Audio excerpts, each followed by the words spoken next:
let's talk about Hu Tao. Hu Tao is the current rerun in the Genshin Impact 3.4 second phase, and I have had her since her inception with a Staff of Homa and a decent investment with her artifacts and talents.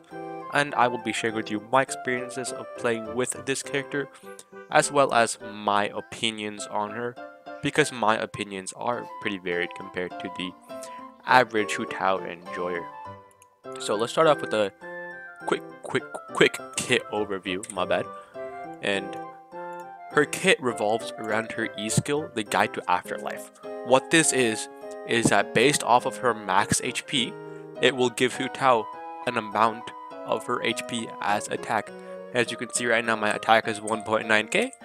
I use my E, and my attack is now 4.002k. This is the core of her kit, as it also gives her Pyro Infusion, and her charged attacks do not have any ICD.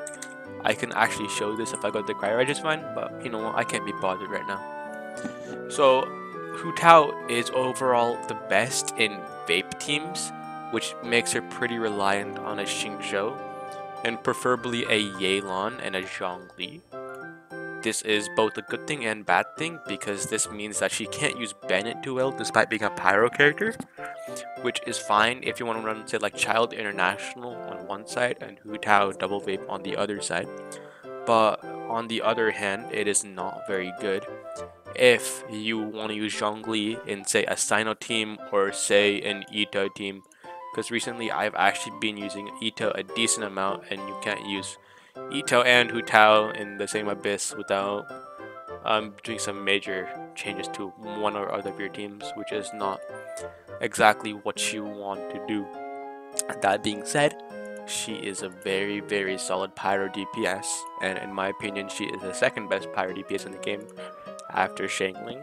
Her damage is just very good, though there has been some stuff that has decreased her damage by quite a bit, and this is the introduction of Dendro.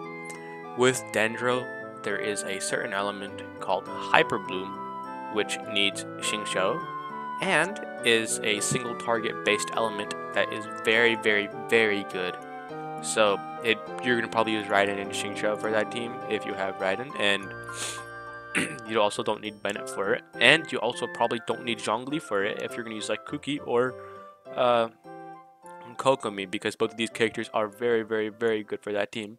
So with just these characters, you can easily get a Hyper Bloom team with and just with one well-invested character in your Hyper Bloom trigger with like 800 to 1000 elemental mastery, you can actually outdamage a equally invested Hu Tao team, which is not ideal. And it actually, even at high investment, Hyper Bloom does outdamage a Hu Tao team.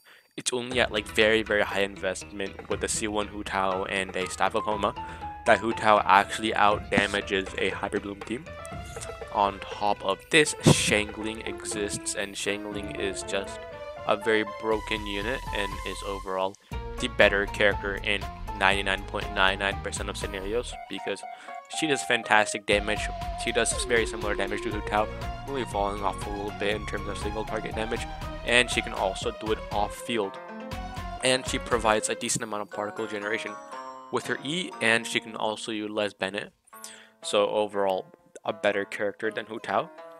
So because of this, Hu Tao is never a must pull, because you can always run Hyper Bloom with DMC and like Kuki Shinobu, and both of these characters, Nahida does buff your Hyper Bloom by a decent amount, but it's not too big of a buff to where Hu Tao is going to be better without Nahida.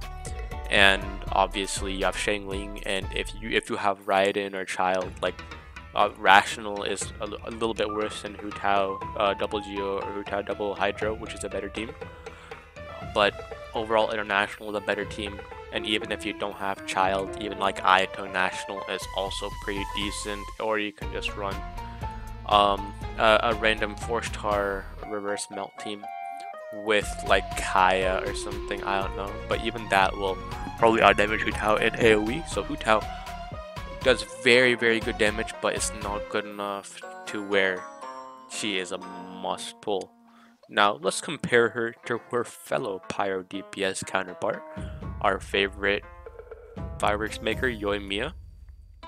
This is probably one of the most done comparisons in this game, and the general consensus is that Hu Tao is the better of the two, and I do agree with this in most ways, and in my opinion it's not actually as clean cut as that though.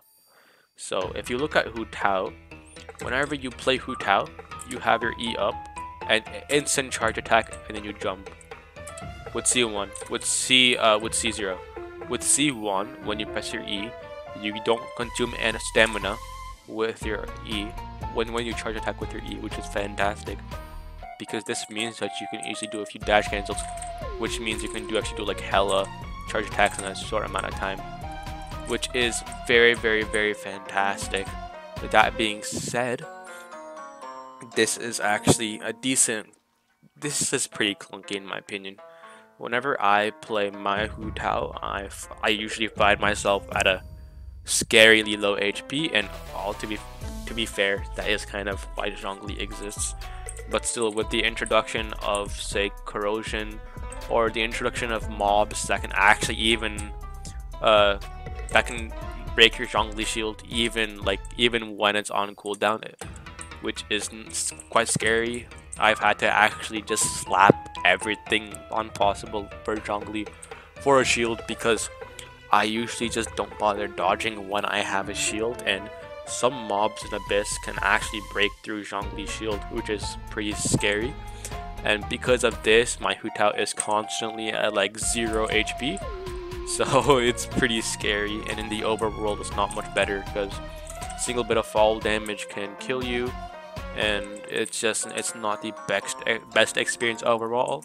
And playing her with an EM Sands also pretty scary.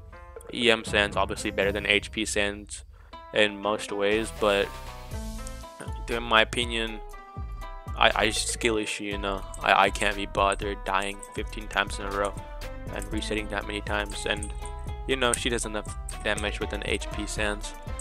All this to say that she is a decently clunky unit, and she does require a decent amount of attention paying, and for the amount of reward that she gives you, it's not worth.